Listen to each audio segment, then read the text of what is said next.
1. Death and Departure. Case 1. Subject: Oh my God, I'm not really dead, am I? I mean, my body is dead. I can see it below me, but I'm floating. I can look down and see my body lying flat in the hospital bed. Everyone around me thinks I'm dead, but I'm not. I want to shout, "Hey, I'm not really dead." This is so incredible. The nurses are pulling a sheet over my head. People I know are crying. I'm supposed to be dead, but I'm still alive. It's strange because my body is absolutely dead while I'm moving around it from above. I'm alive.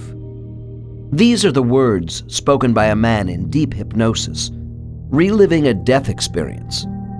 His words come in short, excited bursts and are full of awe as he sees and feels what it is to be like to be a spirit newly separated from a physical body. This man is my client, and I have just assisted him in recreating a past life death scene while he lies back in a comfortable recliner chair. A little earlier, following my instructions during his trance induction, this subject was age regressed in a return to childhood memories. His subconscious perceptions gradually coalesced as we worked together to reach his mother's womb. I then prepared him for a jump back into the mists of time by the visual use of protective shielding. When we completed this important step of mental conditioning, I moved my subject through an imaginary time tunnel to his last life on Earth. It was a short life because he had died suddenly from the influenza epidemic of 1918. As the initial shock of seeing himself die and feeling his soul floating out of his body begins to wear off a little, my client adjusts more readily to the visual images in his mind. Since a small part of the conscious critical portion of his mind is still functioning, he realizes he is recreating a former experience. It takes a bit longer than usual, since this subject is a younger soul, and not so used to the cycles of birth, death, and rebirth, as are many of my other clients. Yet, within a few moments, he settles in and begins to respond with greater confidence to my questions. I quickly raise this subject's subconscious hypnotic level into the superconscious state. Now he is ready to talk to me about the spirit world, and I ask him what is happening to him. Subject: Well, I'm rising up higher, still floating, looking back at my body.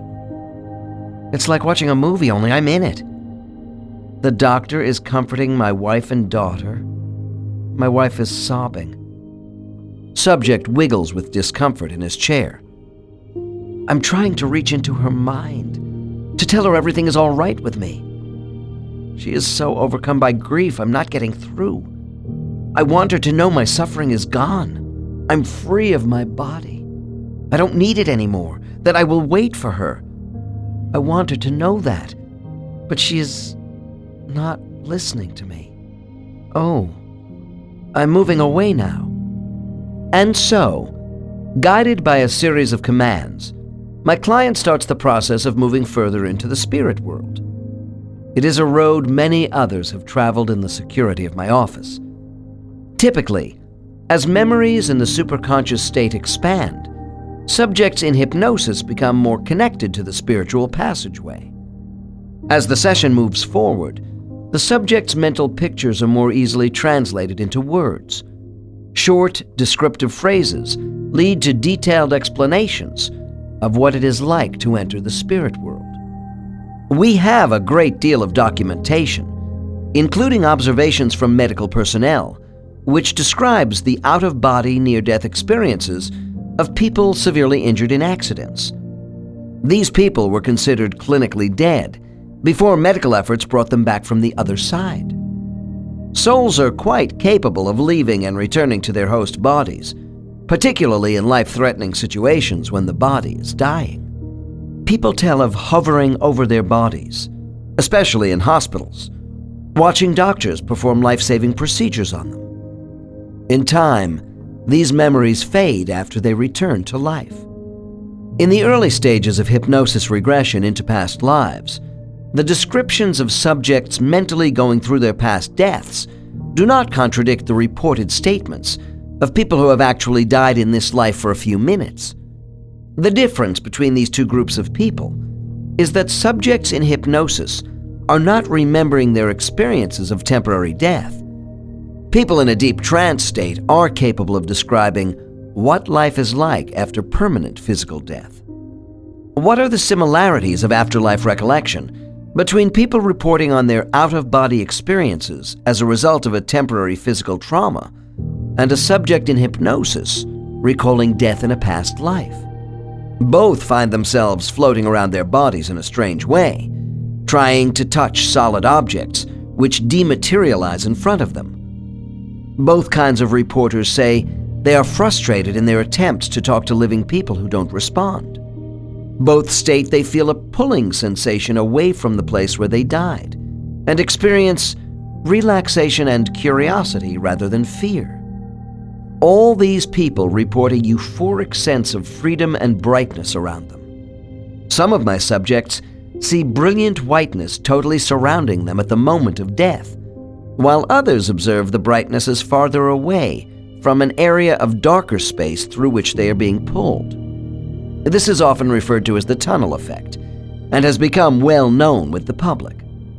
My second case will take us further into the death experience than case 1. The subject here is a man in his 60s describing to me the events of his death as a young woman called Sally, who was killed by Kiowa Indians in an attack on a wagon train in 1866. Although this case and the last one relate death experiences after their most immediate past lives, a particular death date in history has no special relevance because it is recent. I find no significant differences between ancient and modern times in terms of graphic spirit world recall or the quality of lessons learned. I should also say the average subject in trance has an uncanny ability to zero in on the dates and geographic locations of many past lives. This is true even in earlier periods of human civilization, when national borders and place names were different than exist today. Former names, dates, and locations may not always be easily recalled in every past life, but descriptions about returning to the spirit world and life in that world are consistently vivid.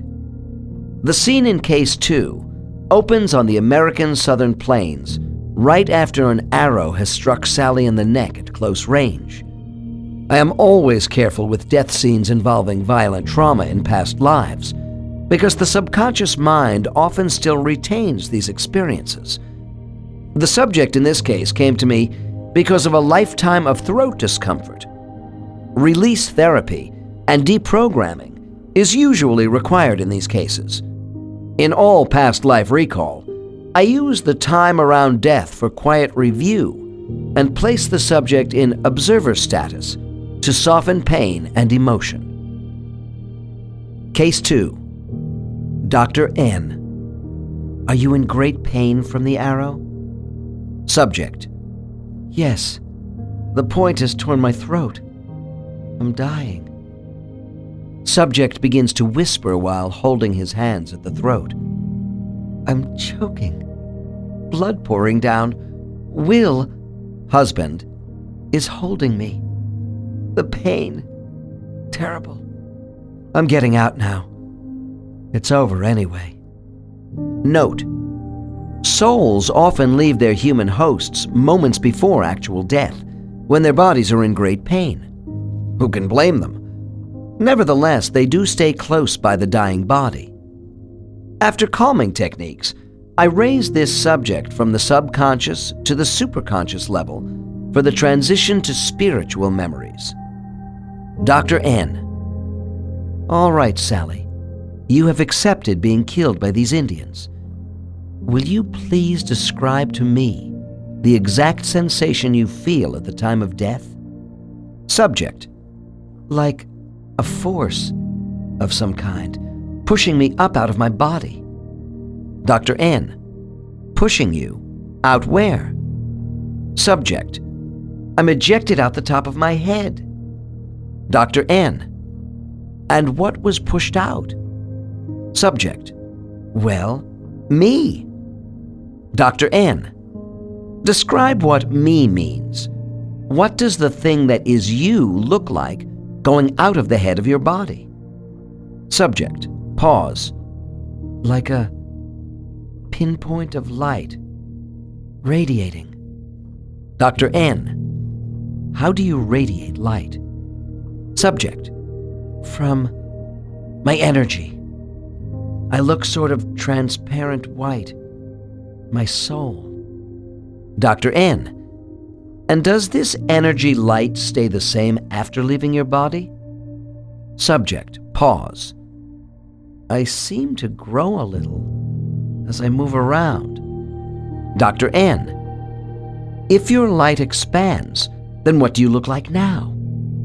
Subject. Wispy, string, hanging. Dr. N.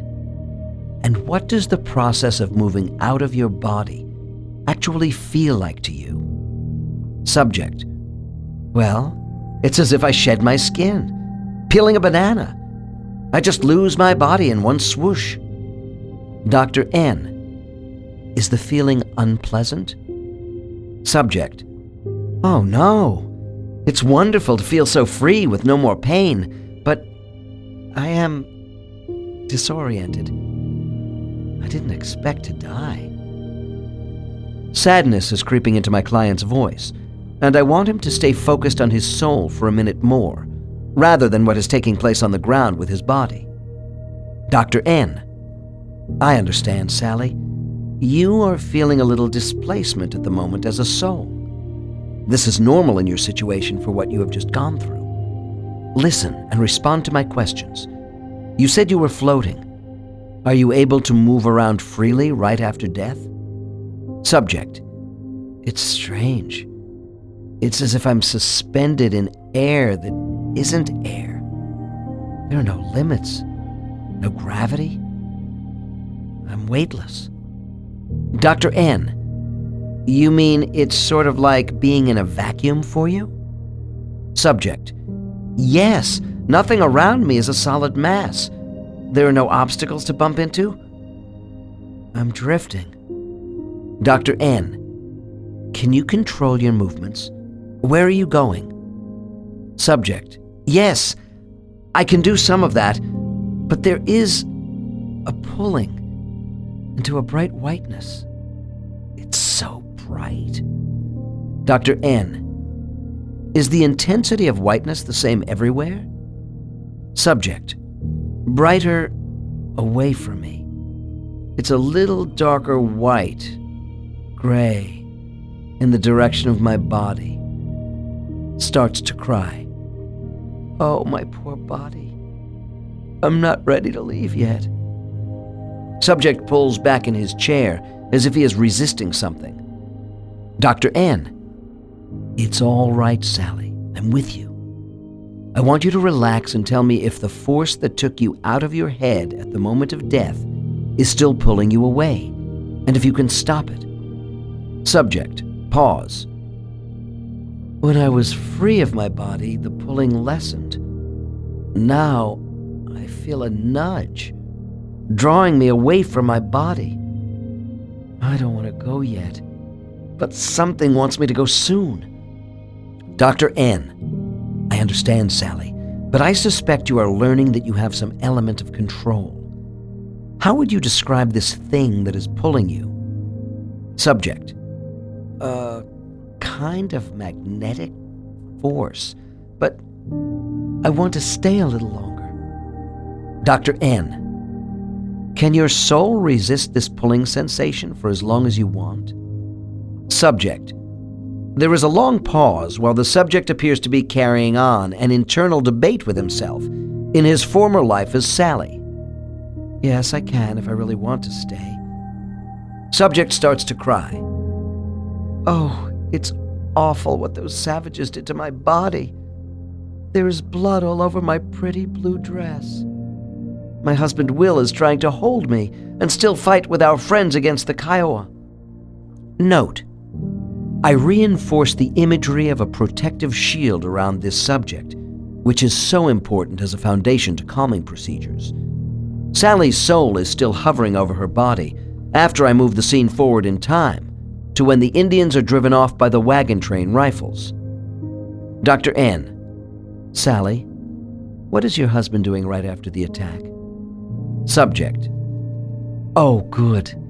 He isn't hurt, but with sadness, he is holding my body, crying over me.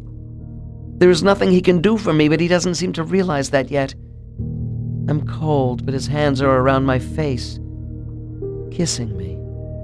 Dr. N. And what are you doing at this moment? Subject: I'm over Will's head. I'm trying to console him. I want him to feel my love is not really gone. I want him to know that he has not lost me forever and that I will see him again. Dr. N. Are your messages getting through? Subject: There is so much grief, but he feels my essence. I know it. Our friends are around him, and they separate us finally. They want to reform the wagons and get started again. Dr. N. And what is going on now with your soul? Subject: I'm still resisting the pulling sensation.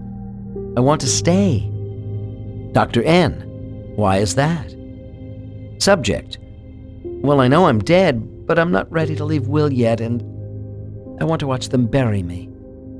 Dr. N. Do you see or feel any other spiritual entity around you at this moment? Subject: Pause. They are near. Soon I will see them. I feel their love as I want Will to feel mine. They are waiting until I am ready. Dr. N. As time passes, are you able to comfort Will? Subject: I'm trying to reach inside his mind. Dr. N. And are you successful? Subject: Pause. I think a little. He feels me. He realizes love. Dr. N. All right, Sally. Now we are going to move forward in relative time again. Do you see your wagon train friends placing your body in some kind of grave? Subject. Voice is more confident. Yes, they have buried me. It's time for me to go. They are coming for me now. I'm moving into a brighter light. Contrary to what some people believe, souls often have little interest in what happens to their bodies once they are physically dead. This is not callousness over personal situations and the people they leave behind on earth, but an acknowledgement of these souls to the finality of mortal death. They have a desire to hurry on their way to the beauty of the spirit world. However, many other souls want to hover around the place where they died for a few Earth days, usually until after their funerals. Time is apparently accelerated for souls, and days on Earth may be only minutes to them. There are a variety of motivations for the lingering soul. For instance, someone who has been murdered or killed unexpectedly in an accident often does not want to leave right away. I find these souls are frequently bewildered or angry. The hovering soul syndrome is particularly true of deaths with young people. To abruptly detach from a human form, even after a long illness, is still a jolt to the average soul, and this too may make the soul reluctant to depart at the moment of death. There is also something symbolic about the normal 3 to 5 day funeral arrangement periods for souls. Souls really have no morbid curiosity to see themselves buried, because emotions in the spirit world are not the same as we experience here on Earth. Yet I find soul entities appreciate the respect given to the memory of their physical life by surviving relatives and friends. As we saw in the last case, there is one basic reason for many spirits not wanting to immediately leave the place of their physical death. This comes from a desire to mentally reach out to comfort loved ones before progressing further into the spirit world. Those who have just died are not devastated about their death because they know those left on Earth will see them again in the spirit world, and probably later in other lives as well. On the other hand, mourners at a funeral generally feel they have lost a loved one forever. During hypnosis, my subjects do recall frustration at being unable to effectively use their energy to mentally touch a human being who is unreceptive due to shock and grief. Emotional trauma of the living may overwhelm their inner minds to such an extent that their mental capabilities to communicate with souls are inhibited. When a newly departed soul does find a way to give solace to the living, however briefly, they usually are satisfied and want to then move on quickly away from Earth's astral plane. I had a typical example of spiritual consolation in my own life. My mother died suddenly from a heart attack. During her burial service, my sister and I were so filled with sadness, our minds were numb at the ceremony. A few hours later, we returned to my mother's empty house with our spouses and decided to take a needed rest. My sister and I must have reached the receptive alpha state at about the same time. Appearing in two separate rooms, my mother came through our subconscious minds as a dreamlike brush of whiteness above our heads. Reaching out, she smiled, indicating her acceptance of death and current well-being. Then she floated away. Lasting only seconds, this act was a meaningful form of closure, causing both of us to release into a sound sleep of the Delta state. We are capable of feeling the comforting presence of the souls of lost loved ones, especially during or right after funerals. For spiritual communication to come through the shock of mourning, it is necessary to try to relax and clear your mind, at least for short periods. At these moments, our receptivity to a paranormal experience is more open to receive positive communications of love, forgiveness, hope, encouragement, and the reassurance your loved one is in a good place. When a widow with young children says to me, "A part of my husband comes to me during the difficult times," I believe her.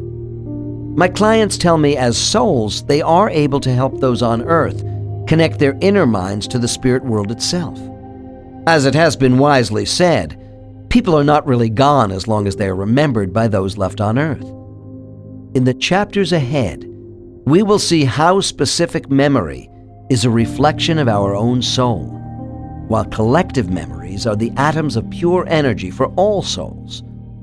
Death does not break our continuity with the immortal soul of those we love, simply because they have lost the physical personhood of a mortal body. Despite their many activities, these departed souls are still able to reach us if called upon. Occasionally, a disturbed spirit does not want to leave the earth after physical death. This is due to some unresolved problem which has had a severe impact on its consciousness.